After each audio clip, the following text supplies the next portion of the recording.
Hello viewers, welcome back to my channel Preeti's ব্লগে সকলকে জানাই স্বাগতম। তো আজকে আমি আপনাদের সাথে ভিডিওর মাধ্যমে শেয়ার করব ঢাকার আহসান মঞ্জিল, যেটা ইসলামপুর অবস্থিত।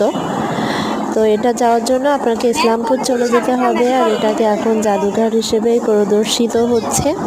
তো এখানে ভেতরে ঢোকার জন্য টিকিট কাটতে হবে, প্রথমে টিকিট কেটেই ঢুকতে হবে ভেতরে। তো আমরা টিকিট কেটেই ভেতরে ঢুকে পড়লাম।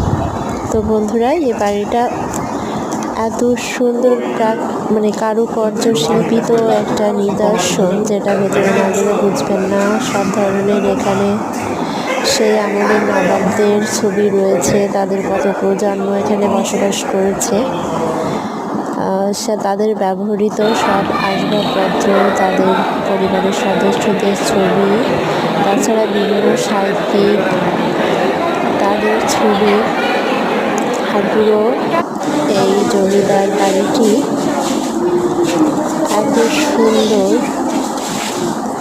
করে সাজানো চারিদিকে, যেটা না গেলে আপনারা বুঝতে পারবেন না। সেই আমলে ব্যবহৃত তাদের আসবাবপত্র, সিঁড়িগুলো সবগুলো দেখলেই ভাববেন যে কতটা রুচি সম্পন্ন আর কতটা কারুকার্য সম্পন্ন পুরো বাড়িটা।